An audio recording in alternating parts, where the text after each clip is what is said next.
bonsoir à toutes et à tous et bienvenue à l'IAP pour cette conférence de la série Une question, un chercheur. Nous sommes très heureux de pouvoir vous accueillir à nouveau dans cet amphithéâtre après une année blanche due au Covid et en même temps de pouvoir proposer une diffusion en ligne de cette conférence. Alors, je crois qu'il y a, sur l'annonce, il y avait une petite erreur. Hein, c'était marqué mardi 3 février. Bien sûr, il s'agit du jeudi 3 février. Et voilà, donc nous pouvons, pour compenser un petit peu le fait que nous sommes autorisés à avoir seulement 40 personnes dans cet amphi, on va compenser un petit peu avec une diffusion en ligne. Et j'espère que les internautes sont nombreux. Alors, aujourd'hui... oui, effectivement, vous faites attention de respecter les consignes là, hein, en occupant l'espace le mieux possible de façon à... Voilà, vous respectez, merci. Donc aujourd'hui, nous avons le plaisir d'accueillir Guillaume Michel, hein, qui va nous faire cette conférence. Donc Guillaume a été élève de l'ENS et puis ensuite il a effectué une thèse de physique au département de physique de l'ENS et ensuite il est parti à l'étranger, 2 années aux USA comme c'est souvent le cas pour les jeunes qui veulent devenir chercheurs et puis ensuite après il est revenu et donc il a rejoint Sorbonne Université sur un poste de maître de conférence, donc au laboratoire Jean Leron d'Alembert. Alors Guillaume travaille sur les ondes de surface et puis sur les systèmes hors d'équilibre, donc il cherche à caractériser au mieux. Hein, et aujourd'hui, il va nous présenter une conférence sur les vagues scélérates. Alors quelques précisions à propos des questions. Donc on prendra des questions dans cet amphi à la fin de la conférence. Et puis, pour les personnes qui suivent en ligne, eh bien, vous avez la possibilité de transmettre des questions par le chat. Donc, on va essayer de suivre le mieux possible ce que vous envoyez et puis de répercuter, de transmettre à Guillaume les questions au fur et à mesure. Évidemment, pas toutes, on sera obligé de faire une sélection. Voilà, Guillaume, c'est à toi. Merci à vous d'être là. Merci aux techniciens et techniciennes pour la retransmission. Alors, comme l'a dit Patrick, ça fait maintenant 10 ans que j'effectue des recherches en mécanique des fluides, mais c'est seulement récemment qu'avec des collègues, nous nous sommes intéressés au problème des vagues scélérates, dont je vais vous parler ce soir. Alors, pour ceux qui ne savent pas de quoi il s'agit, les vagues scélérates sont des vagues très hautes qui arrivent dans l'océan de manière soudaine et imprévisible et qui peuvent endommager, voire détruire des bateaux ou des installations offshore. C'est un sujet sur lequel on sait encore assez peu de choses et ce que j'aimerais faire ce soir, c'est vous présenter les questions auxquelles on tente de répondre et la manière que l'on a d'approcher le sujet. Alors pour introduire ça, on va revenir 2 siècles en arrière et parler de Jules Dumont-d'Urville. Alors à cette époque, on a déjà une idée assez claire de l'allure du monde, mais certaines zones éloignées de l'Europe et difficiles d'accès, comme les pôles ou l'Océanie, demeurent mal connues.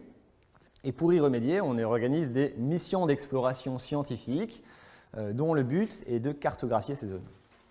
Jules Dumont-d'Urville est l'un de ces capitaines qui gère une mission d'exploration scientifique. Et en 1826, le roi de l'époque, Charles X, l'envoie avec 80 hommes à l'autre bout de la Terre pour cartographier les abords de l'Australie. Il suivra le trajet que vous voyez à l'écran et reviendra 3 ans plus tard avec un très grand compte-rendu, dont voici les premières lignes. Aujourd'hui, le véritable but des missions scientifiques est de compléter la géographie des côtes imparfaitement figurées et surtout d'assujettir au moyen des chronomètres la position d'une foule d'îles et d'écueils.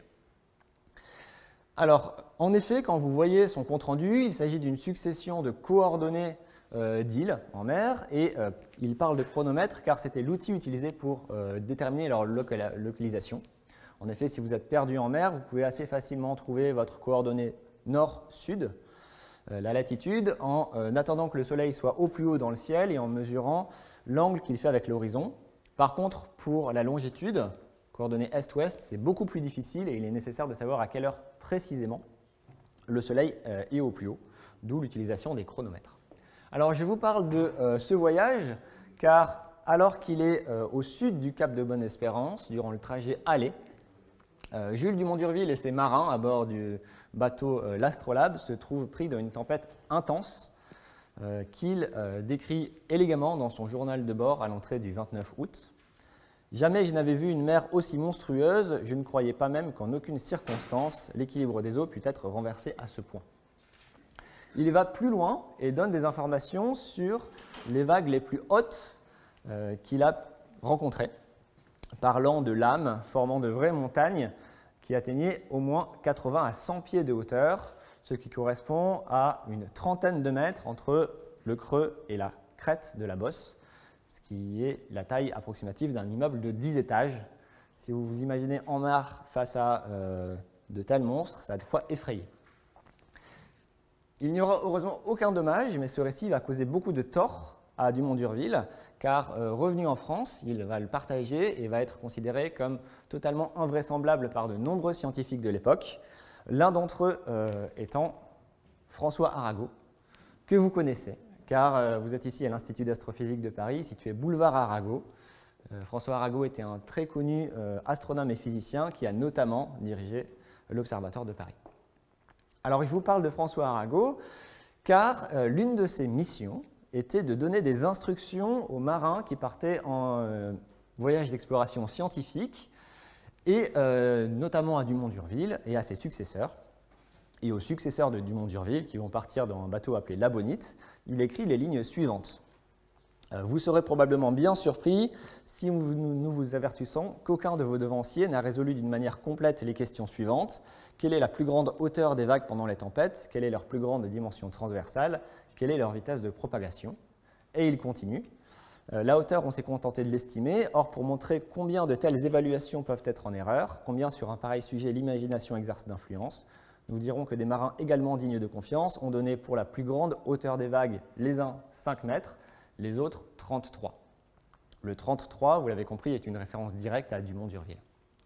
Alors j'aime beaucoup cet extrait car il montre à quel point on a tendance à considérer comme bien connu par la science des sujets de la vie de tous les jours. C'était le cas des vagues, comme vous le voyez, il y a 200 ans. C'est encore le cas aujourd'hui.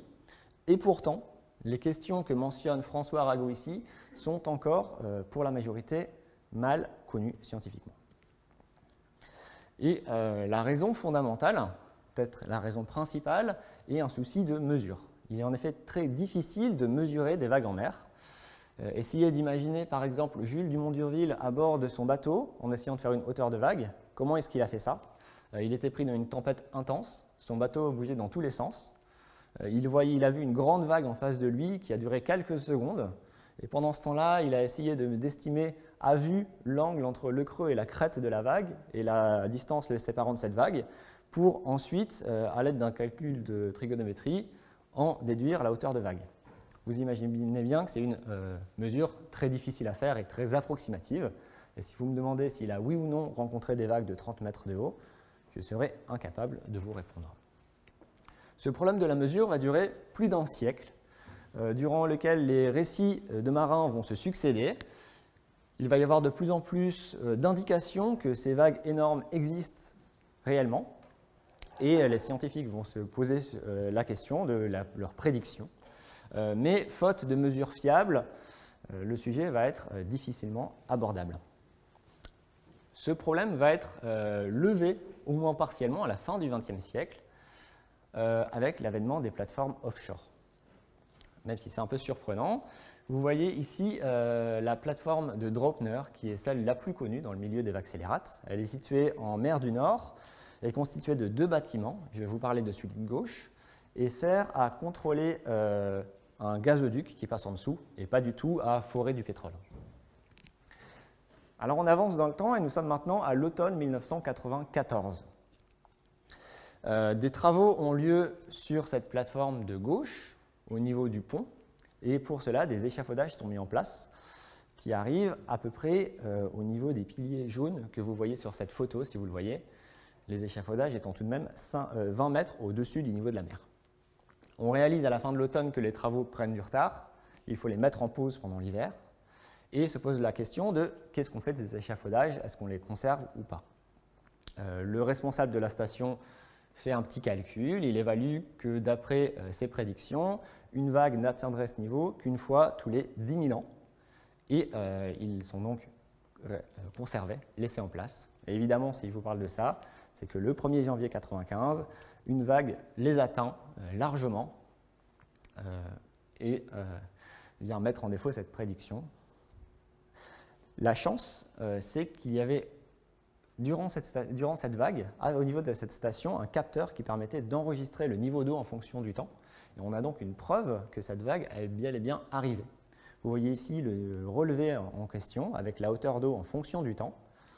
Alors, la première chose qui doit vous choquer, c'est qu'une tempête en mer du Nord est quelque chose d'assez sérieux. La hauteur d'eau varie typiquement de moins 5 mètres à plus 5 mètres, donc, ce qui fait des énormes variations. Mais ce type de tempête est assez courant et pas totalement invraisemblable. Ce qui est beaucoup plus surprenant, c'est la présence de ce pic un peu après 200 secondes qui correspond à la vague énorme qui est arrivée et qui a atteint les échafaudages. Vous voyez ici qu'elle sort vraisemblablement de nulle part, il n'y a pas de signe annonciateur clair et elle est beaucoup plus haute que ses voisines et c'est ça qu'on appelle vraiment une vague scélérate. Alors des mesures de ce style, il y en a maintenant des centaines voire des milliers car les capteurs de niveau d'eau sont installés de manière routinière sur les stations offshore et fournissent des mesures de vagues en fonction du temps partout dans le monde. J'y reviendrai un peu plus tard. Et la question n'est donc pas vraiment est-ce qu'il existe des vagues scélérates, mais plutôt comment les déterminer et surtout comment les trouver sur des séries temporelles de ce style-là. On va donc maintenant se poser la question de la définition de ces objets. Une vague scélérate est une vague plus haute que ses voisines, mais il faut se fixer un seuil. Et je vais vous donner ici un des critères, une des définitions possibles de vague scélérate utilisées dans la littérature. Donc un petit guide, si jamais vous voulez essayer de trouver vous-même des vagues scélérates, vous faites une mesure de hauteur d'eau en fonction du temps. Vous allez trouver un signal qui ressemble à ça. Et la première étape va être de calculer une variation typique de hauteur d'eau. On appelle ça l'écart type, ce qui va vous donner une mesure de la taille typique des vagues environnantes. Deuxième chose, vous allez prendre votre signal et vous allez le séparer en vagues, ce qu'on appelle des vagues dans le milieu. C'est une succession d'un creux et d'une bosse. Vous voyez ici la première en marron, la deuxième maintenant et la troisième. Et pour chacune de ces vagues, vous allez noter la hauteur la plus haute atteinte. Et on va parler d'une vague scélérate si cette hauteur la plus haute est très supérieure à la hauteur typique des vagues et on prend un facteur 5 entre les deux. Donc on parle d'une vague scélérate si la hauteur la plus haute est 5 fois supérieure à l'écart type ou plus. Un petit exemple. On reprend le signal de Draupner.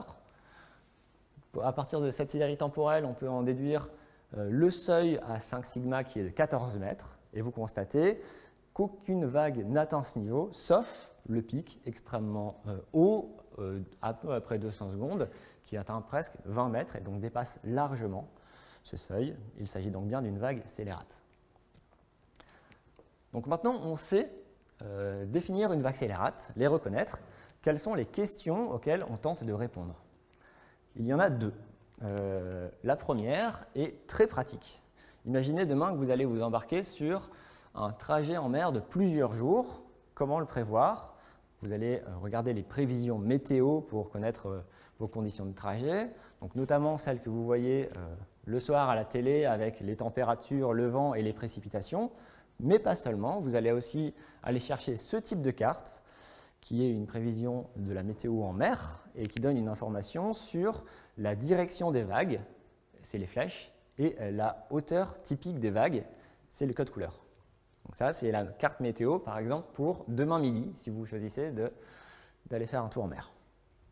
Et ce qui manque, ce qu'on aimerait bien avoir, c'est aussi une carte du même style qui donne la hauteur des vagues les plus hautes auxquelles les marins devraient s'attendre pour prévoir la sécurité de leur trajet. C'est une question qui intéresse aussi les compagnies pétrolières pour assurer la sécurité de leur installation offshore, il est crucial de connaître les pires conditions auxquelles ces installations doivent être soumises pour les prévoir en conséquence. Alors ça, c'est une question pratique. Ce qui m'intéresse aussi, c'est une question beaucoup plus fondamentale qui est pourquoi est-ce que ces objets arrivent, comment est-ce qu'ils se forment et quels sont les facteurs qui contribuent à leur émergence dans la mer. Et vous voyez bien que c'est uniquement en répondant à cette question plus fondamentale qu'on va avoir accès à des conclusions pratiques comme celle de la prévision en mer, ce qui est assez général en physique. Alors pour répondre à ces deux questions, il y a trois approches que je vais décrire dans cette conférence, théorique, numérique et expérimentale. Alors commençons tout de suite par la première, qui a été initiée au 18e siècle par Cauchy et Poisson, des contemporains d'Arago et de Dumont-d'Urville, qui consiste à partir des équations de la mécanique des fluides, qui étaient connues à l'époque, s'armer d'un crayon et de beaucoup de papier et d'essayer de les résoudre pour caractériser les vagues à la surface de l'océan. Alors, ils ont fait ça dans un formalisme très différent de celui que je vais vous présenter ce soir, mais sans trop trahir leurs résultats, on peut les présenter de la manière suivante. Imaginez de l'eau dans un canal très profond, à l'extrémité duquel un piston bouge d'avant en arrière, mettant en mouvement la surface de l'eau. Il va en résulter une onde, ce qui va se propager le long de ce canal, et mathématiquement, cette onde va s'écrire en première approximation sous la forme d'une onde plane progressive monochromatique.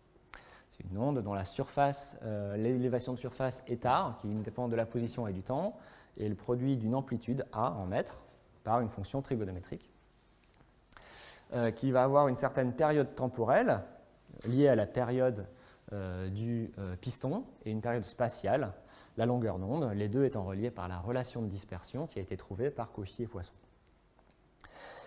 Alors, si on s'intéresse au accélérate, on va suivre notre petit guide.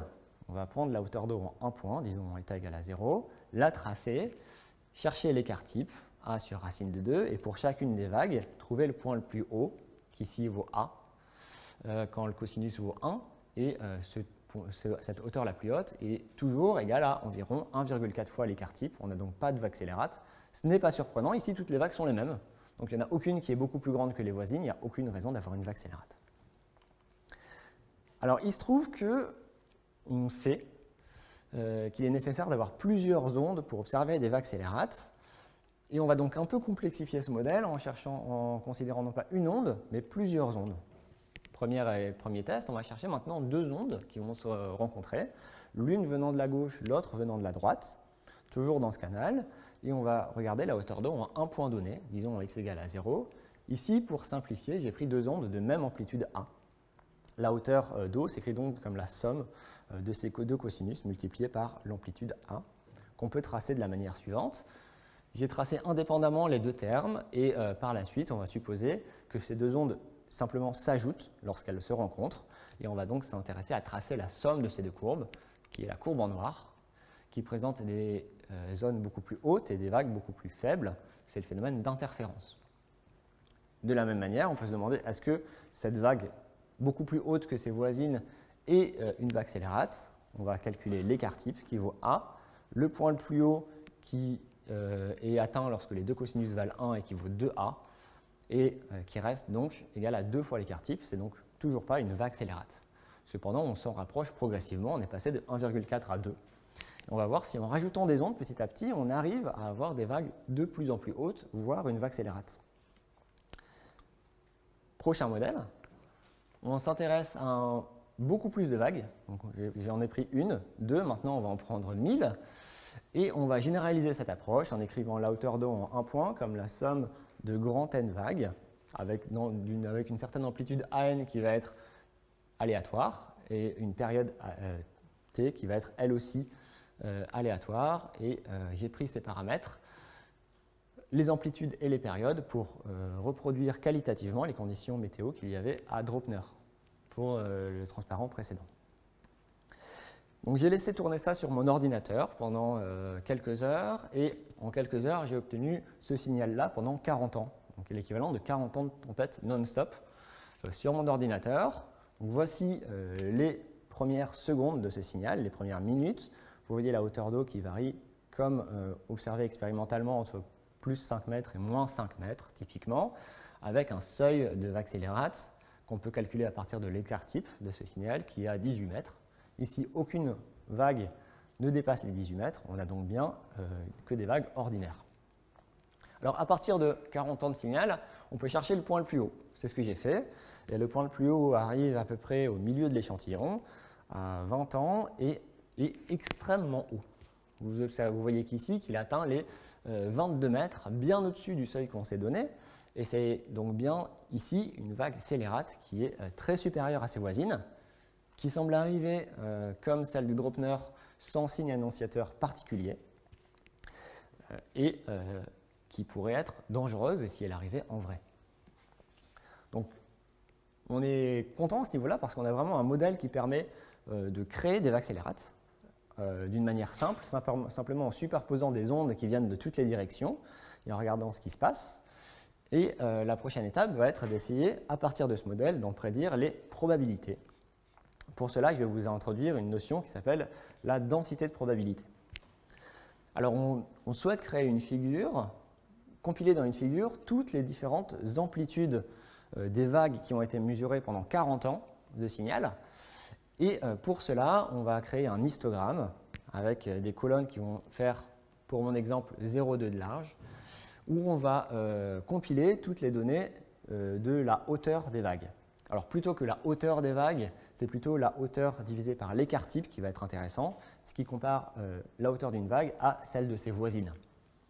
Vous voyez ici, en marron, sur la figure de gauche, la première vague. La première vague a une hauteur qui vaut 1,71 sigma, et cette valeur de 1,71, on la met dans le graphique de droite, dans la colonne qui va donc entre 1,6 et 1,8, ce qui va nous donner notre première vague. L'histogramme de droite étant normalisé de manière à ce que l'air en marron vaille 1. On continue avec la deuxième vague, la troisième, la quatrième, à chaque fois étant associée à des valeurs de eta sur sigma différentes et des colonnes différentes. La cinquième retombe dans la boîte entre 1,6 et 1,8 qui est donc plus haute que ses voisines. Et on continue comme ça. Et petit à petit, ce graphique de droite va se remplir avec toutes les informations sur toutes les hauteurs de vagues rencontrées dans ce signal. 100 vagues, 1000 vagues, 10 000, 100 000, 1 million. Et plus on avance, plus cette figure n'évolue plus. On dit qu'elle a convergé et lorsqu'elle n'évolue plus, elle reproduit fidèlement les probabilités d'observer différentes hauteurs de vagues. Et c'est donc bel et bien cet objet mathématique que l'on cherche à construire et à prédire. Alors ce qui est chouette dans ce modèle-là, ce modèle de plein d'ondes qui se superposent linéairement, c'est qu'il est possible de calculer théoriquement cette courbe à droite. Ça a été fait dans un autre contexte par Rayleigh en acoustique, et maintenant c'est appliqué au niveau des vagues dans l'océan. C'est un modèle que vous pourriez facilement calculer si vous étiez à votre niveau, là, si on vous donnait les éléments à faire. Et on peut donc prédire cette courbe. Vous voyez que la courbe théorique en bleu colle très bien aux simulations numériques sur 40 ans de tempête que je vous ai montré. Alors ce qui nous intéresse, ce n'est pas les vagues de moyenne amplitude que vous voyez à l'écran, c'est celles de très grande amplitude, les vagues scélérates, pour lesquelles on s'était fixé le seuil de 5 sigma, donc eta sur sigma est supérieur à 5, celle tout à droite du graphique de droite qu'on n'arrive pas du tout à discerner parce que l'échelle est trop petite, les probabilités sont trop faibles. Donc pour les visualiser, on va changer l'échelle du graphique de droite, on va passer en coordonnées logarithmiques et donc représenter les puissances de 10 au lieu des unités. Vous voyez ici qu'on a un bien meilleur aperçu des petites valeurs et que, encore une fois, le modèle théorique correspond bien aux données numériques sur 50 ans. Le graphique est donc bien convergé. À partir de cette figure, étant donné que l'histogramme est normalisé, et de même pour la distribution de Rayleigh que vous voyez ici, on peut en déduire la probabilité d'avoir différentes vagues. Donc si on calcule l'air sous la courbe bleue, à l'aide d'une intégrale, on va trouver 1. C'est la probabilité d'avoir une vague quelconque. Et si on veut une vague scélérate, il faut restreindre cet air à différentes limites, et en l'occurrence, calculer l'air uniquement au-dessus de 5 sigma. l'air que vous voyez la petite aire que vous voyez en bleu ici. Faisant ça, on calcule facilement numériquement cette aire qui vaut environ 1 sur 300 000. Qu'est-ce que ça signifie? Ça signifie que d'après ce modèle, une vague sur 300 000 lors d'une tempête est une vague scélérate. Si on considère que les vagues durent environ 15 secondes dans l'océan, ça nous fait une vague tous les mois et demi de tempête, ce qui est rare, mais finalement pas si rare que ça. On peut continuer et essayer de retrouver le seuil de 1 pour 10 000 ans qu'avait annoncé l'ingénieur Adropner. Pour cela, on va changer le seuil. Ce n'est pas pour lui 5 sigma, c'est 6,2 sigma. Il fallait prendre en compte des vagues qui étaient encore plus grandes que des vagues scélérates classiques. Et faisant ça, on trouve une vague tous les 200 millions de vagues.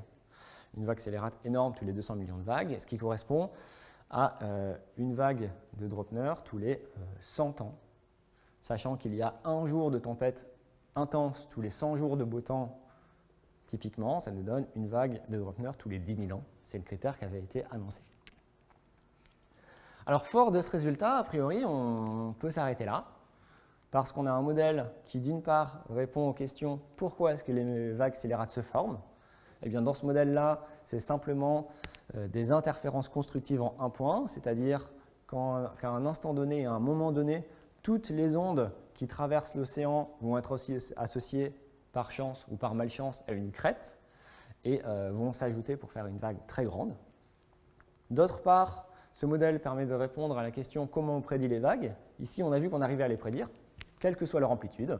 Les vagues de moyenne taille, de grande taille, quelles que soient leurs propriétés. Le problème, c'est que ce modèle est très simplifié et néglige plusieurs effets qui sont cruciaux dans l'océan. Le premier, c'est tous les phénomènes environnementaux. Ça ne prend pas en compte la présence de vent, ni les courants, ni les côtes, ni les directions des ondes qui se propagent dans l'océan. Et en ce sens-là, tous ces effets-là, on s'attend intuitivement à ce qu'ils aient un effet sur la probabilité des vagues scélérates. Ce n'est pas pris en compte ici. Autre problème fondamental, tout aussi important, ça suppose que lorsqu'elles se rencontrent, des ondes qui vont dans l'océan s'ajoutent linéairement. En effet, on a considéré la hauteur d'eau comme une somme, simplement une somme de toutes celles associées aux vagues indépendamment. Ce qui est uniquement vrai pour des vagues de petite amplitude. C'est une hypothèse qui est très bonne pour la lumière, très bonne pour l'acoustique. Par contre, pour les vagues dans l'océan, c'est très difficilement réalisable et uniquement lié aux toutes petites ondes. Un exemple, si jamais vous imaginez la surface de l'océan comme celle de gauche, avec un déferlement, eh bien, cette surface de gauche, vous ne pouvez pas la construire comme une superposition d'ondes planes, progressives ou monochromatiques, car la surface est bivaluée à gauche, alors que toute la somme de droite ne peut pas vous reproduire ça. Fondamentalement, un modèle linéaire suppose que lorsqu'elles se rencontrent, des ondes n'interagissent pas entre elles, ce qui est faux pour les vagues dans l'océan, quand la hauteur d'eau commence à être suffisamment grande. Alors pour cela, on peut essayer de un peu complexifier ce modèle. Ça a été fait. Je ne vais pas m'appesantir là-dessus. Et on va plutôt passer à la deuxième partie sur le calcul numérique. Une autre approche qu'on pourrait consister à se dire, on connaît les équations de la mécanique des fluides qui sont difficiles à résoudre exactement. On va quand même les mettre dans un ordinateur, attendre suffisamment longtemps et pouvoir simuler des milliers de vagues dont certaines de grande amplitude et en déduire les probabilités d'apparition. C'est un bon programme, mais qui se heurte à une difficulté fondamentale à ce niveau-là, qui est que les équations de la mécanique des fluides sont très lentes, très difficiles et très lentes à simuler numériquement. Et donc il faut faire un compromis entre prendre les équations exactes, mais être uniquement en mesure de simuler une vague précisément, ou prendre des équations simplifiées et être en mesure de simuler plein de vagues. Alors c'est cette notion de compromis que je vais essayer de faire passer dans cette partie. Et pour ça, on va considérer deux études qui ont été faites, qui couvrent les deux extrémités de ce compromis.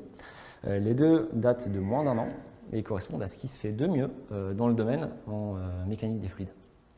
Si vous voulez les reproduire chez vous, il faudra acheter un ordinateur et le laisser tourner typiquement 10 ans sans s'arrêter. Ça a été fait sur des centres de calcul en bien moins longtemps, évidemment.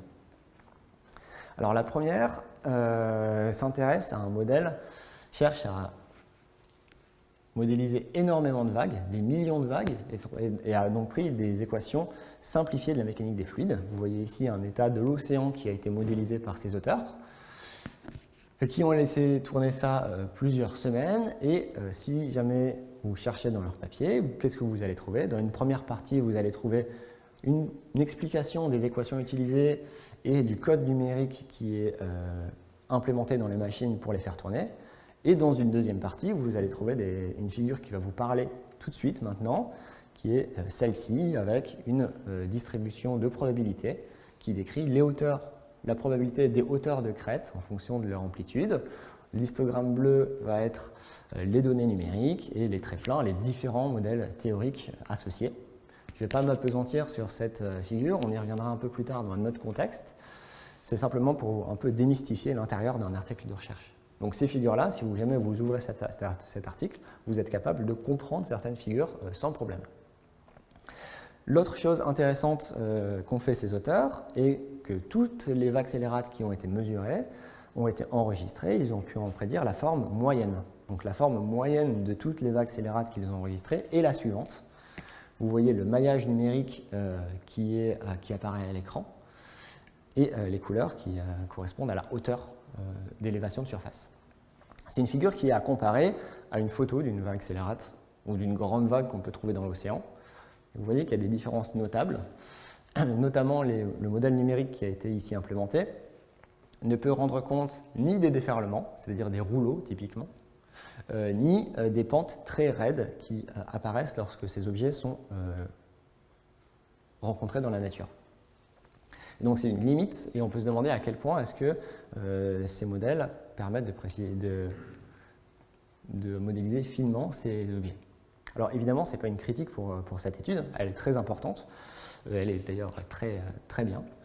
C'est simplement pour vous dire que ce n'est pas la fin de l'histoire et que ça ne conclut pas le problème des vagues scélérates. Alors à l'autre bout du spectre, il y a des études, au contraire, qui vont s'intéresser à modéliser une vague avec toute sa complexité et avec toutes les équations de la mécanique des fluides presque sans approximation. Ce qui est pénible, c'est que ça demande tellement de temps qu'on peut uniquement modéliser une voire quelques vagues. Donc ici, vous allez voir un exemple de simulation numérique qui a été effectué sur une onde de grande amplitude qui va évoluer pour déferler, donc pour former un rouleau, puis plein de petites gouttes. Vous voyez ici une photo, un extrait de ce que vous allez voir, et je vais vous montrer un film juste après. L'objectif de cette étude n'était pas vraiment d'étudier les vagues scélérates, même pas du tout, c'était de s'intéresser à l'effet du déferlement sur les échanges atmosphériques, notamment de CO2, entre l'atmosphère et l'océan, ce qui est très important pour notamment les prévisions climatiques à long terme. Mais ça montre bien ce qu'on est en mesure de faire actuellement au niveau de la prévision fine d'une vague. Alors voilà le film. Vous voyez une vague de grande amplitude qui va commencer à former un rouleau. Ce rouleau va retomber sur la surface, plein de gouttes, plein de bulles vont être générées. Tous ces objets sont bien résolus numériquement. Vous voyez ici toutes les vagues, toutes les ondes qui se propagent à la suite de ce déferlement.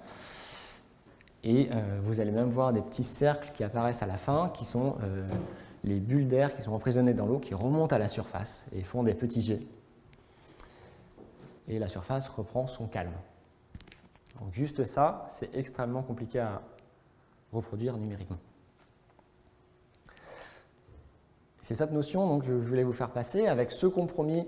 Donc les approches numériques complexifient les modèles théoriques, surtout le modèle que je vous ai présenté dans la première partie, mais sont face à ce compromis où ou bien vous simulez plein de vagues mais avec des modèles restreints, et donc vous pouvez sortir une distribution de probabilité, mais vous ne savez pas à quel point, dans quelle limite est-ce que ça va être réaliste, ou bien vous simulez très bien une vague, mais vous ne pouvez en simuler qu'une, donc vous ne pouvez pas en simuler des milliers et en calculer les statistiques. Évidemment, ce qu'on aimerait bien faire, c'est simuler des millions de vagues avec ce dernier modèle, ce qui est à l'heure actuelle bien au-delà des capacités de calcul dont on dispose. mais ça a déjà énormément progressé en 10 ans et on peut s'attendre à des gros progrès dans les années à venir. Dernière partie de mon exposé, sur peut-être la chose qui vous a semblé le plus naturelle après mon introduction, qui consiste à prendre les données qu'on a, les données sur des vagues réelles qu'on a en mer ou bien qu'on a en laboratoire et essayer de les caractériser à partir de ça. Alors ici, je vais m'intéresser à cette étude de 2014 qui est la plus récente qui parle de ce sujet-là. Les auteurs ont fait quoi dans cette étude? Ils sont allés rencontrer des industriels, leur ont demandé des données sur les capteurs de niveau d'eau qu'ils ont sur leur station offshore et ils ont récupéré les données sur plusieurs années d'une trentaine de stations en mer offshore que vous voyez dans les cercles bleus sur la carte. Chaque point bleu est une petite station, ce qui vous donne une idée de où est-ce qu'on trouve du pétrole dans le monde en mer. Vous en trouvez au golfe du Mexique, en mer du Nord, en mer de Chine et en Australie. Et alors, évidemment, il y a beaucoup plus que 30 stations offshore en mer. Vous imaginez bien. Donc, une fois qu'ils ont eu ces données, ils ont essayé de les traiter pour caractériser les vagues scélérates. Alors, la première chose qui choque quand on lit leur papier, c'est à quel point c'est difficile d'avoir des données fiables à partir des stations offshore. Deux raisons pour cela. Première raison, vous imaginez une onde qui traverse l'océan. Cette onde va être fortement affectée par la présence de ces gros piliers qui soutiennent les stations offshore. Et donc, ce que vous mesurez en mettant un capteur, ce n'est pas une onde ou plein d'ondes qui se propagent dans l'océan, c'est plein d'ondes qui se propagent dans l'océan et qui sont affectées d'une manière plus ou moins inconnue par les gros piliers qui soutiennent la station. Donc, à quel point est-ce que ça modélise, ça rencontre des ondes réellement observées dans l'océan, ce n'est pas clair. En tout cas, ce qui est sûr, c'est que si jamais vous mettez deux capteurs de part et d'autre de ces stations offshore, vous mesurez pendant longtemps les vagues et que vous essayez de trouver la probabilité d'avoir une vague scélérate, vous allez trouver deux résultats complètement différents, ce qui est un peu gênant. Deuxième problème, ces capteurs sont très pratiques pour caractériser les vagues ordinaires de quelques mètres de haut, mais ils sont peu adaptés pour des vagues de très grande amplitude. Et pour cette étude, les auteurs ont dû regarder individuellement les milliers de vagues scélérates qu'ils avaient enregistrées et ont dû en écarter 85% qui correspondaient à des défauts des capteurs. Donc c'est vraiment difficile d'avoir des mesures fiables en mer. Même maintenant, c'est beaucoup mieux qu'à l'époque du Mont d'Urville, mais c'est toujours vraiment un gros défi. Deuxième point, qui n'est ni un avantage ni un inconvénient, mais plutôt une caractéristique intrinsèque de ce type de mesure. Imaginez, vous avez 1000 vagues scélérates mesurées par ces capteurs-là. Chacune de ces vagues scélérates va être mesurée à une station différente, à un instant différent, c'est-à-dire lors d'une tempête différente. Et donc à chaque fois, ça va être dans des conditions environnementales extrêmement variées. Le vent va être pas le même, les courants vont être différents et les ondes vont se propager dans des directions différentes. Et donc compiler tout ça en une seule figure est vraiment difficile et ne fait pas beaucoup de sens. Et l'avantage énorme de ce type d'étude, et l'intérêt de ce travail qui a été fait en 2014, c'est le suivant. Les auteurs se sont intéressés ont uniquement pris les données d'une seule station dans une deuxième partie de leur étude. Et sur cette station, où 200 vagues scélérates ont été mesurées, ils ont reproduit durant toute la durée de l'acquisition les conditions météo qui étaient d'actualité, à l'aide de programmes un peu comme les simulations d'état de mer que je vous ai montré à la fin de l'introduction. Ils ont pu obtenir la direction des vents, la direction des courants, la direction des ondes. Et à partir de tout ça, ils ont pu se dire, eh bien, est-ce qu'une vague scélérate est plus probable lorsque le vent souffle dans cette direction ou bien lorsqu'il souffle dans cette direction? Et la réponse est pas du tout. Le vent instantané fait partie des facteurs qui n'ont aucune influence visiblement sur l'apparition des vagues scélérates. Alors évidemment, le vent, c'est le facteur qui cause la création des ondes à la surface de l'océan. C'est simplement que le scénario où le vent souffle sur une onde qui devient de plus en plus grande à cause du vent et forme une vague scélérate peut être oublié. Ce n'est pas comme ça que se forment les vagues scélérates. Et idéalement, on aimerait bien continuer ce petit type de jeu pour réussir à isoler les facteurs qui rentrent en compte dans les vagues scélérates et savoir quels sont les facteurs environnementaux importants et quels sont lesquels, comme le vent, peuvent être oubliés. Le problème, c'est que leur travail s'arrêtait à une station dans laquelle, par exemple, les courants et les vagues avaient toujours les mêmes directions, donc on ne pouvait pas étudier l'effet de l'un sur l'autre. Et idem pour de nombreux autres facteurs. Et c'est une étude qui mériterait d'être poursuivie, mais ce type de travail est extrêmement pénible à réaliser, parce qu'il faut, les bons industriels, retrouver tous les signaux qui viennent de stations différentes, avec des capteurs différents, avec des formats de données différents. Et ce qu'il faudrait, donc, voir toutes les vagues scélérates une par une pour enlever les problèmes d'échantillons, ce qui ici, sur plusieurs millions de vagues, est déjà assez pénible. Et enfin, ce qu'il faudrait faire, c'est compléter ce travail en, pour chaque station, retrouver les conditions météo qui étaient d'actualité à ce niveau-là. Ce qui peut être difficile quand vous avez des stations qui sont éloignées de la côte, pour voir comment est-ce que les corrélations rentrent en jeu ou pas, pour différents effets. Donc c'est toujours d'actualité, c'est juste que c'est pénible et il faut trouver des gens qui veulent bien le faire. Deuxième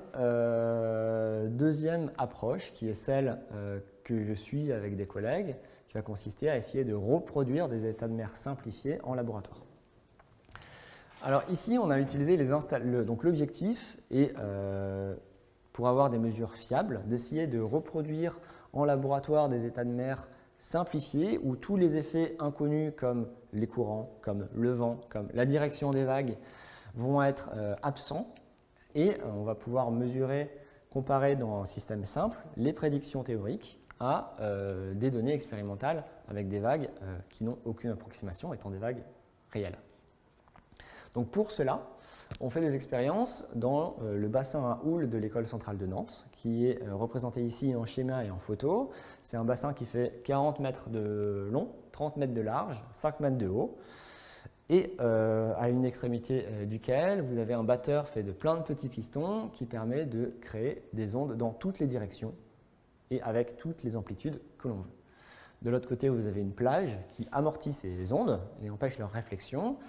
Et de cette manière, vous pouvez observer l'état de l'océan en dessous, qui a été présenté lors d'une journée introductive. Ce type de dispositif est par exemple utilisé pour tester des éoliennes flottantes ou alors des systèmes de récupération de l'énergie des vagues. Alors ce qui nous intéresse, nous, c'est d'essayer de faire un modèle réduit d'un état de mer de l'océan. Et évidemment, on ne va pas faire un modèle à l'échelle 1, on ne va pas reproduire les vraies positions qui avaient lieu à Dropner, parce qu'on ne veut pas une vague de 20 mètres dans son hangar, ce qui serait de toute façon impossible. Et donc, on va diviser toutes les dimensions, on va travailler sur un modèle réduit, on va diviser toutes les dimensions des vagues par un facteur 100. Au lieu d'avoir des vagues qui font typiquement 5 mètres, on va avoir des vagues qui font typiquement 5 cm. Au lieu d'avoir des vagues qui s'étendent typiquement sur 100 mètres, elles vont s'étendre sur 1 mètre. Et on va obtenir le système suivant. Alors pour cela, on va commencer par mettre un mur devant la plage.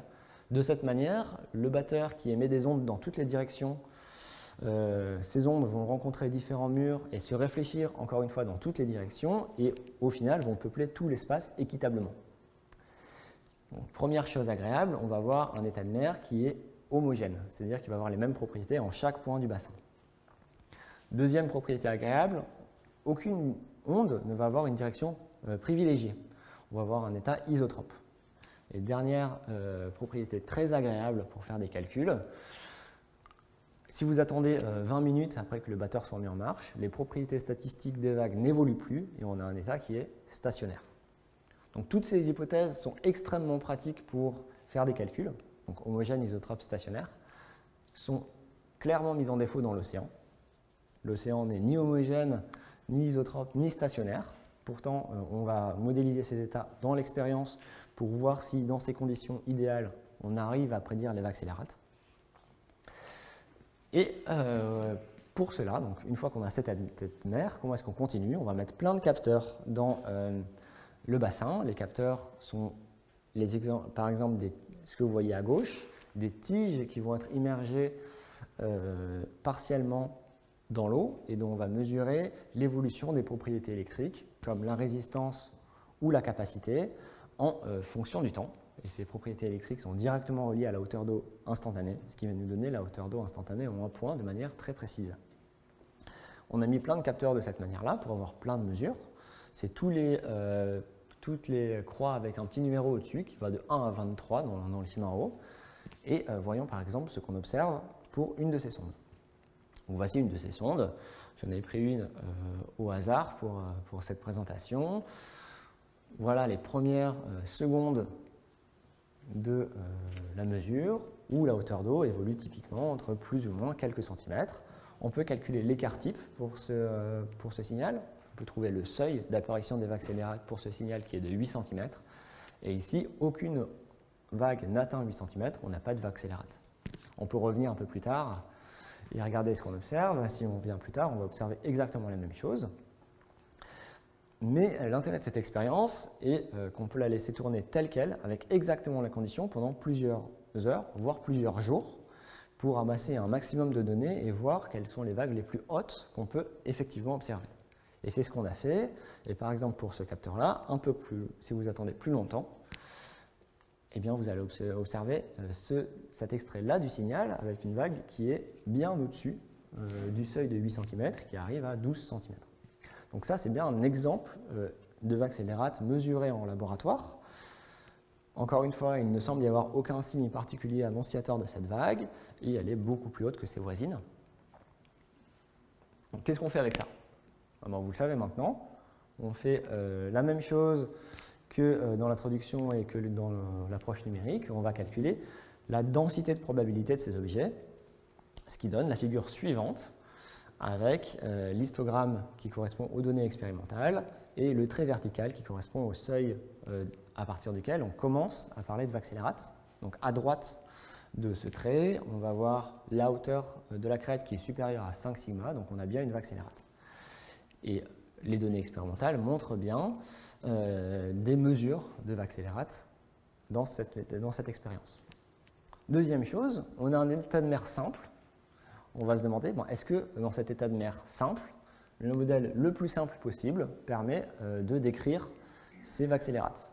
Et on va ajouter le modèle qu'on a vu dans la première partie, qui est la loi de Rayleigh. Et ce qu'on observe, c'est la chose suivante. Cette loi ne colle pas du tout. Mais alors, ça va sous-estimer énormément le nombre de vagues scélérates que vous allez mesurer. Expérimentalement, on en a mesuré environ 1800. Le modèle de Rayleigh prévoit qu'on devrait en mesurer en moyenne 30. Autrement dit, un modèle d'océan dans lequel les vagues se rencontrent et sans interagir entre elles, et la hauteur d'eau est simplement la superposition de toutes les hauteurs d'eau qui arrivent, sous-estime d'au moins un facteur 50 la probabilité d'apparition des vagues scélérates. Alors, on peut faire mieux que ça. On sait faire mieux que ça. Et on sait raffiner le modèle de Rayleigh que je vous ai montré dans la première partie en prenant en compte et en ajoutant les interactions entre les vagues, en tout cas les premières corrections. Ce qu'on appelle ça les premières corrections non linéaires, c'est-à-dire les premières corrections liées au terme non linéaire, issues de l'interaction entre les différentes vagues lorsqu'elles se rencontrent. Et en faisant ça, on arrive à la courbe rouge, qui est beaucoup mieux, qui est beaucoup plus proche, qui est le meilleur modèle que l'on a actuellement pour prédire les vagues scélérates et qui en prédit pour notre expérience en moyenne 1100. Donc on s'approche, on sait faire beaucoup mieux que le premier modèle, mais on est toujours dans une situation où on sous-estime la probabilité d'apparition des vagues scélérates, et ce, même avec les modèles les plus perfectionnés qu'on a actuellement. On a un facteur 50%, et ce, bien que les conditions expérimentales soient les plus favorables à la comparaison entre théorie et expérience. Alors voilà où on en est actuellement. Donc il y a plein de progrès qui ont été faits, mais on ne connaît toujours pas la probabilité d'apparition des vagues scélérates dans ce cas-là. On n'a pas de modèle théorique qui en rend compte fidèlement. Alors pour résumer sur cette partie expérimentale, il y a deux approches vraiment complémentaires qui sont en jeu. La première consiste à prendre les données en mer pour isoler les facteurs qui sont pertinents. On a vu que ça permettait d'enlever le vent comme facteur qui est pertinent, mais il en reste beaucoup. Et ces expériences permettent vraiment d'isoler ceux qu'il faut prendre en compte.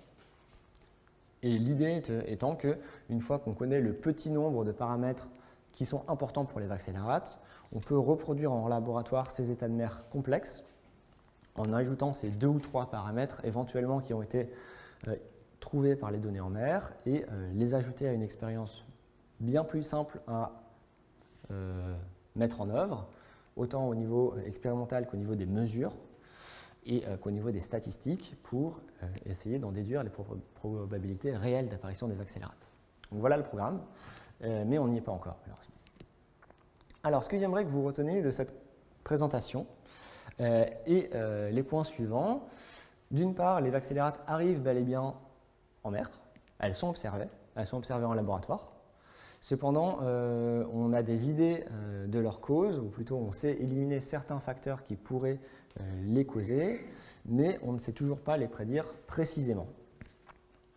Et c'est encore une question ouverte à laquelle on espère avoir des progrès dans les années suivantes.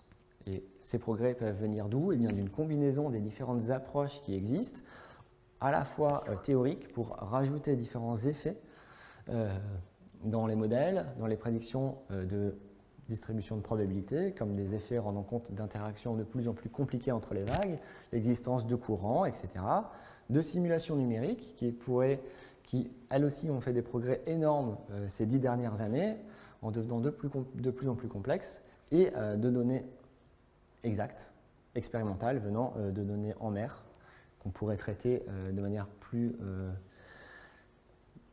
extensive, ou de données en laboratoire. Alors pour vous quitter sur une note qui montre la variété des approches qui sont utilisées actuellement, voilà deux expériences qui ont été réalisées. Une expérience où vous avez des ondes qui se propagent dans une seule direction. Donc ça a été aussi réalisé à l'École centrale de Nantes. C'était une série de mesures qu'on avait faites dans un canal très long, où on peut mesurer l'évolution des propriétés des ondes lorsqu'elles se propagent dans un canal très long. Et une autre expérience à droite, où vous allez voir l'évolution de la lumière lorsqu'elle se propage dans une fibre optique. Ce qui a été montré, c'est qu'en première approximation, ces deux quantités, ces deux ondes, donc les ondes à la surface de l'océan et les ondes dans les fibres optiques, évoluent de la même manière. Et première nouvelle, pour vous peut-être, on peut donc avoir des vagues scélérates aussi dans les fibres optiques. Et surtout, l'intérêt qu'on pourrait espérer utiliser les fibres optiques, des mesures plus faciles à mettre en œuvre de manière répétée, pour avoir des informations sur les vagues scélérates dans l'océan ou inversement. Alors évidemment, cette analogie est uniquement valide dans certains cas, mais ça pourrait aussi donner des nouvelles pistes d'approche. Et je vous remercie pour votre attention.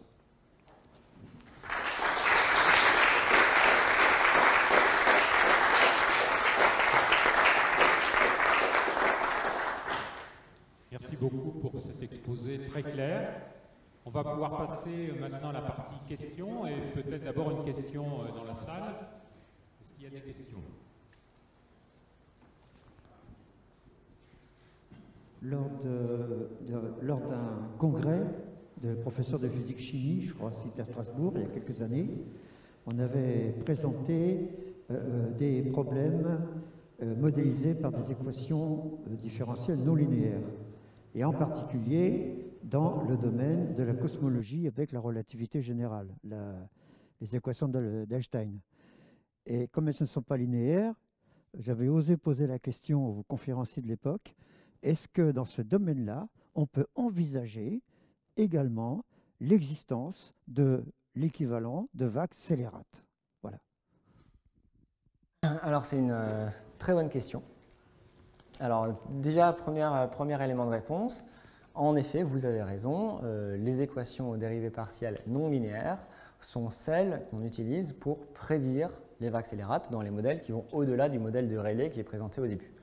C'est le cas pour les vagues à la surface de l'océan lorsqu'elles vont dans tous les sens, et c'est surtout le cas dans cette situation-là que vous voyez à gauche, où l'évolution des ondes dans ce cas-là est gouvernée par une équation qu'on appelle l'équation de Schrödinger non linéaire, qui est la même équation de Schrödinger qui est rencontrée en mécanique quantique, à laquelle on ajoute un terme non linéaire rendant compte du fait que des vagues plus ou moins hautes se propagent à des vitesses plus ou moins rapides. Et juste avec ça, juste avec cet élément, on forme des vagues scélérates et on peut les prédire. En ce qui concerne les vagues scélérates dans différents domaines, notamment en cosmologie, il y a une théorie qui existe, donc Alors, je vais faire un petit détour sur comment est-ce qu'on comprend l'état de l'océan actuellement. Donc l'état de l'océan actuellement, on le comprend comme la rencontre, donc les vagues sont créées par le vent. Toutes ces vagues vont interagir entre elles et en interagissant entre elles, elles vont se rencontrer et donner lieu à des longueurs d'onde différentes. Donc quand vous avez deux vagues d'une certaine longueur d'onde qui se rencontrent, elles peuvent créer des vagues de longueur d'onde plus petites ou plus grandes. Et c'est comme ça, c'est de cette manière-là que le vent qui va uniquement forcer une certaine gamme de longueurs d'onde, va créer des ondes qui vont interagir entre elles et qui vont avoir des longueurs d'onde au final dans l'océan qui vont de la centaine de mètres au centimètre. Ça s'appelle la turbulence d'ondes et ça décrit le fait que lorsque des ondes se rencontrent, elles vont interagir et donner des nouvelles caractéristiques. Et la même chose a été proposée il y a quelques années, il y a peut-être 2-3 ans, en cosmologie avec les équations d'Einstein pour dire la même chose. Donc les ondes de gravitation, lorsqu'elles se rencontrent, elles aussi sont non linéaires et les auteurs se sont intéressés à la propriété qu'ont un ensemble d'ondes de gravitation qui se rencontrent de manière aléatoire. Dans ce contexte-là, ça a été publié dans un journal qui s'appelle Physical Review Letters il y a 2-3 ans, je crois. Il faudrait aller voir si ça vous intéresse. Alors, je ne pourrais pas vous en dire beaucoup plus à ce sujet-là. Il y a un chercheur français qui a travaillé là-dessus, qui s'appelle, si ma mémoire est bonne, Sébastien Galtier. À voir. Il n'est pas très loin en plus. D'accord, merci. Alors, on peut prendre une question du chat, peut-être, parce que je crois qu'il y en a plusieurs. Alors, on te demande en particulier si il y a une analogie possible sur les mécanismes de marché en finance. Est-ce qu'il y a des accélérateurs, j'imagine, des cracks aussi? Eh bien, probablement, mais ça, c'est un sujet que je ne maîtrise pas, donc je ne vais pas pouvoir m'avancer là-dedans. En effet, tous les marchés financiers sont de plus en plus abordés par les physiciens, notamment à l'aide d'une théorie qu'on appelle la physique statistique, qui permet de rendre compte d'événements plus ou moins improbables. Et certains physiciens s'intéressent à appliquer ces outils-là au marché financier.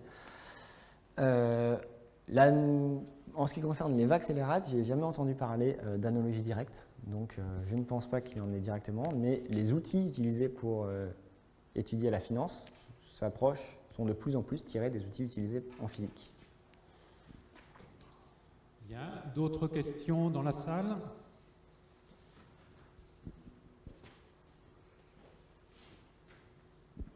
Vous pouvez commenter sur les 2 points suivants. Est-ce que la précision altimétrique des satellites ne permet pas de repérer les vagues accélérates ou pas, puisque là, la couverture peut être sur tous les océans, à tous les temps, etc. Donc, si vous pouviez commenter là-dessus. Deuxièmement, vous avez beaucoup parlé de la statistique en un point, mais a priori, les vagues, ça se propage, il y a une vision dynamique. Qu'est-ce qu'on sait sur la propagation? Est-ce qu'il y a des choses qui ressemblent à un soliton? Enfin bon, et si vous pouviez aussi commenter sur l'aspect donc dynamique de propagation. Tout à fait. Alors, pour le premier point, c'est un très bon commentaire et la question se pose en fait, maintenant qu'on a des satellites qui se permettent d'être utilisés pour des mesures météo, est-ce qu'on ne pourrait pas les utiliser pour mesurer les vagues les plus hautes? Alors, les mesures qu'on peut faire avec des satellites vont en fait être relatives vont donner uniquement les propriétés moyennes des vagues et vont être incapables actuellement de mesurer en un point la hauteur d'eau précisément avec une précision de 10 cm en fonction du temps. Par contre, ça va donner des informations sur les propriétés moyennes des vagues, notamment celles qui peuvent être reportées comme sur les cartes des prévisions météo en mer que j'ai montrées dans la première partie. Donc actuellement, on ne peut pas mesurer de vagues accélérates précisément avec des données satellitaires. C'est un problème de résolution spatiale et temporelle. Parce qu'il faut aussi une résolution. Donc, si on veut faire ça, il faudrait une résolution de l'ordre du mètre, voire inférieure, et une résolution temporelle de l'ordre de la seconde ou inférieure, en un point, ce qui est compliqué. Deuxième question sur la propagation des vagues, accélérates. J'ai parlé des données en un point et en effet, alors pourquoi est-ce que j'ai parlé de ça? Notamment parce que c'est ça qui est mesuré en mer, dans les stations offshore, c'est ça qui est mesuré dans nos expériences car toutes les grandeurs sont, car l'espace est homogène, on a dans un système où toutes les propriétés sont les mêmes, mais il y a des cas où les propriétés évoluent avec l'espace, évoluent avec la propagation des ondes. C'est notamment le cas exactement de cette figure à gauche, où c'est un exemple de cas où les propriétés des vagues en entrée et en sortie du canal vont être tout à fait différentes. Par exemple, dans ce système-là, de mécanique des fluides, tout comme dans les systèmes de fibre optique, il y a l'expérience suivante qui peut être mise, où vous mettez le batteur en mouvement aléatoire autour d'une fréquence donnée. Donc de cette manière-là, vous allez créer des vagues, des ondes qui vont se propager avec des fréquences assez proches. Et dans ce cas-là, on peut montrer que les ondes scélérates sont de plus en plus probables. Jusqu'à un certain point, elles vont apparaître.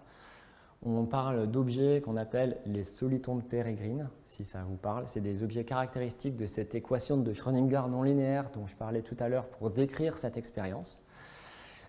Et après vont relaxer, et ça c'est dû au fait que les vagues, les ondes vont être non linéaires, et donc leur vitesse de propagation va dépendre de leur fréquence, qui ne va pas être la même pour toutes les ondes, de leur amplitude. Plus une onde est grande, plus elle va se propager vite, plus une onde a une petite période, plus elle va se propager vite. Et tout ça fait qu'on observe en un point plutôt qu'en un autre des vagues scélérates. Donc ça, c'est très bien compris dans ce système-là. Dans l'océan de manière générale, on a plutôt tendance à s'intéresser à des statistiques en un point, en se disant, ce qui nous intéresse, c'est vraiment les statistiques en un point, et on ne sera pas plutôt que l'évolution sur des centaines de kilomètres. Le tsunami, ça n'a rien à voir? Alors le tsunami a surtout une cause très différente. Le tsunami va être lié, donc ça aussi on le comprend, mais c'est avec une théorie différente qui est, donc la cause va être un tremblement de terre ou une faille sismique sous terre. Et les tsunamis sont des événements qui sont compris maintenant comme des ondes qui vont avoir une très très grande longueur d'onde et qui, lorsqu'elles vont arriver sur les côtes, vont avoir un niveau d'eau qui va descendre puis monter et vont déferler. Et c'est ça qui va poser des problèmes sur la côte. Mais c'est vraiment un cadre d'étude qui va être très différent de celle des vagues scélérates. On a des vagues scélérates sans tsunami. Et le tsunami, a priori, ne favorise pas, à ma connaissance, les vagues scélérates. Alors, d'autres questions dans la salle?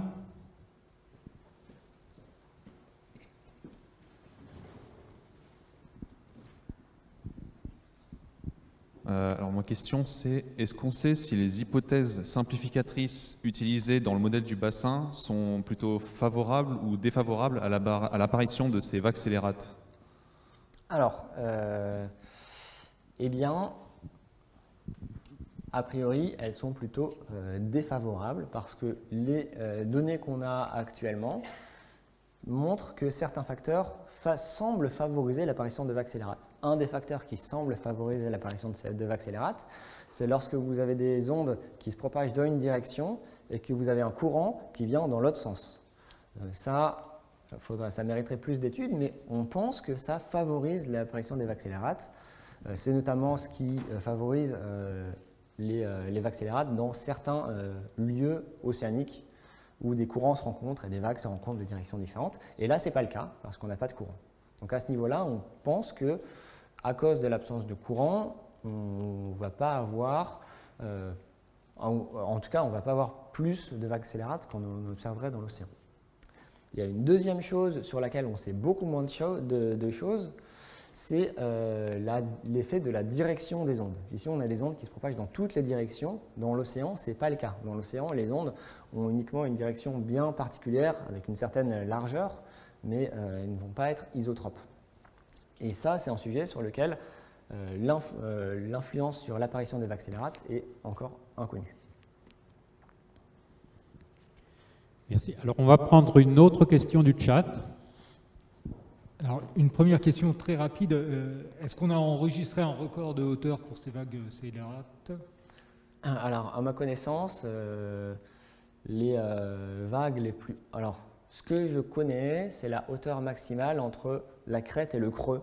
Donc, la hauteur, ce qu'on appelle vraiment la hauteur des vagues dans le milieu, qui est les plus hauts records sont une trentaine de mètres. Donc, typiquement, les vagues la vague que mentionne Dumont d'Urville n'est pas irréaliste. On arrive à en observer. Après, est-ce qu'il en a observé? Je ne sais pas. Mais c'est l'ordre de grandeur de ce qu'on arrive à avoir. Et dans le chat, une question un peu plus technique. Dans l'approche théorique, lorsqu'il y a une superposition d'ondes planes progressives, il y a des éléments qui sont aléatoires. Donc je crois que c'est de la phase, mais il y a d'autres choses, la pulsation aussi, c'est ça? Tout à fait. Bah, je vais décrire ça. Alors, qu'est-ce que j'ai pris pour ce modèle-là? Hop. Je vais revenir dessus. Donc là-dedans, qu'est-ce que j'ai fait pour faire tourner ça? J'ai fixé n égale 1000, ça, il n'y a pas de problème. L'amplitude, AN, j'ai tiré à pile ou face pour chacune des 1000 vagues, avec une probabilité 50-50, donc si je prenais 10 cm ou 20 cm, pour avoir des amplitudes qui sont aléatoires. Vous allez obtenir le même résultat au niveau de la densité de probabilité si vous prenez une autre loi pour ces répartitions d'amplitude. Pour les phases, je les ai prises complètement aléatoires entre 0 et 2π, donc pas de mystère. Et pour les périodes, je les ai tirées aléatoirement entre 12 et 18 secondes, ce qui sont les périodes observées dans l'océan. Alors j'insiste vraiment sur le fait que le résultat de Rayleigh, que vous voyez ici, va être uniquement conditionné au fait que les vagues que vous considérez ont à peu près la même période. Ici, on a pris entre 12 et 18 secondes. Si vous prenez entre 1 et 100 secondes, vous allez probablement avoir des différences avec ça, mais tant que les périodes sont suffisamment proches, ce résultat est attendu valide pour une superposition linéaire d'ondes. Bien, y a-t-il d'autres questions? Oui, une ici. Merci. Est-ce que vous pouvez revenir sur les vagues scélérates, mais dans les fibres optiques? Parce qu'une vague scélérate, donc c'est une vague, vous venez d'en parler, là ça fait 30 mètres de haut, donc c'est dangereux, il y a un bateau qui est là, il s'affole. Mais dans une fibre optique, qu'est-ce qui est dangereux? C'est le flux d'informations qui devient complètement fou ou qu'est-ce que c'est? Alors, peut-être que je me suis pas mal exprimé, il n'y a rien qui est dangereux dans une fibre optique, hein. Au contraire, ça c'est des expériences qui sont des expériences modèles pour essayer de comprendre la propagation de la lumière dans les fibres optiques. Alors ça, c'est un enjeu qui est vraiment important parce que un des problèmes de la propagation de la lumière dans les fibres optiques, lorsque vous êtes dans des faibles intensités lumineuses, c'est le problème de la dispersion. Donc, quand vous envoyez un signal dans une fibre optique, il va s'étendre. Si vous envoyez un petit carré, il va s'étendre à cause de la dispersion parce que la lumière ne se propage pas exactement à toutes les vitesses pour toutes les fréquences à cause de l'indice de réfraction du verre qui est dispersif. Et donc, une des solutions envisagées idéales, en tout cas théorique, qui est suggérée depuis plein d'années pour régler le problème, est d'envoyer de la lumière d'intensité suffisamment grande pour que des effets non linéaires apparaissent, c'est-à-dire que pour que non seulement la lumière se propage plus ou moins vite suivant sa fréquence, mais aussi plus ou moins vite suivant son amplitude. Exactement la même chose que les vagues dans le bassin de gauche.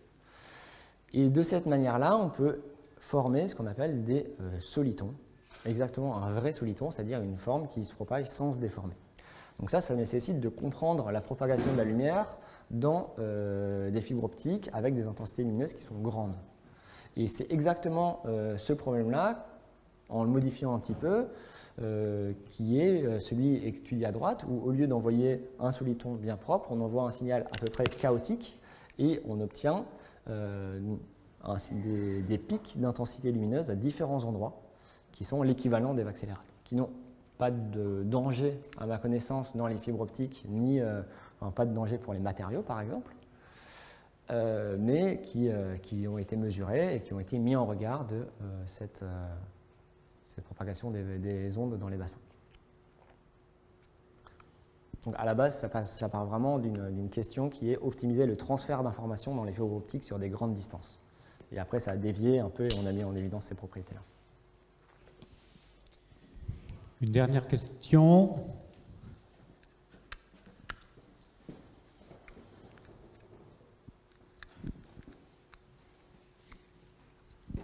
Bonsoir. Je me demandais si les phénomènes des vagues scélérates, est-ce que ça constitue une réelle source d'inquiétude pour les entreprises pétrolières ou de transport de marchandises ou de personnes, ou le phénomène est tellement rare qu'il en devient presque négligeable? Alors non, c'est un vrai problème. Donc, par exemple, les compagnies pétrolières, alors une première preuve, les compagnies pétrolières financent des travaux de recherche sur les vagues scélérates. Ça a été financé par des compagnies pétrolières qui ont notamment mis à disposition leurs données et subventionné l'étude, si je ne me trompe pas. Deuxième raison, ça c'est les événements extrêmes, donc les vagues très hautes sont un problème non seulement pour les plateformes offshore, mais aussi pour les pétroliers. À ma connaissance, je connais au moins un pétrolier qui s'est cassé à cause d'une vague scélérate. Une vague très grande. Et voilà. Donc c'est quelque chose qui est vraiment... ces prédictions sont vraiment demandées par les personnes du domaine. Et alors je crois que la dernière question va être ici. Bonsoir. Alors on a vu qu'on a pu éliminer pas mal de phénomènes comme le vent pour expliquer les vagues scélérates, mais est-ce qu'on a malgré tout des pistes à creuser pour connaître la source de ce phénomène? Alors tout à fait. Alors le premier effet, je n'ai peut-être pas insisté là-dessus assez, mais c'est celui qui est donné par ce modèle-là, où vous avez des vagues scélérates. Pourquoi? Parce qu'à un instant donné, il se trouve que plein d'ondes vont se rencontrer et s'ajouter de manière constructive. Donc c'est vraiment le phénomène d'interférence constructive. Et si on devait résumer à l'ordre 0 les probabilités des vagues scélérates, on dirait que c'est à cause de ça. Le pas de chance, il y a plein d'ondes qui se superposent à un instant donné, à un endroit donné, qui sont associées à des crêtes. Cependant, le calcul associé n'est pas aussi simple que ça, et ça nécessite de prendre en compte des corrections supplémentaires qui viennent à cause des interactions des vagues avec les autres vagues lorsqu'elles se rencontrent. Et donc une première vision correcte, qui est probablement celle que l'on a dans notre bassin, où on n'a ni courant, ni vent, ni problème de côte, c'est que différentes ondes se rencontrent, qu'elles interagissent de manière compliquée à cause des termes non linéaires des équations de la mécanique des fluides, et que sous certaines conditions, cette rencontre mène à une vague scélérate. Donc c'est ce phénomène-là, mais dont la mise en probabilité nécessite des équations plus compliquées que ça. Bien, bah écoutez, je vous propose qu'on en reste là et qu'on remercie à nouveau Guillaume pour sa conférence et toutes ses réponses aux questions.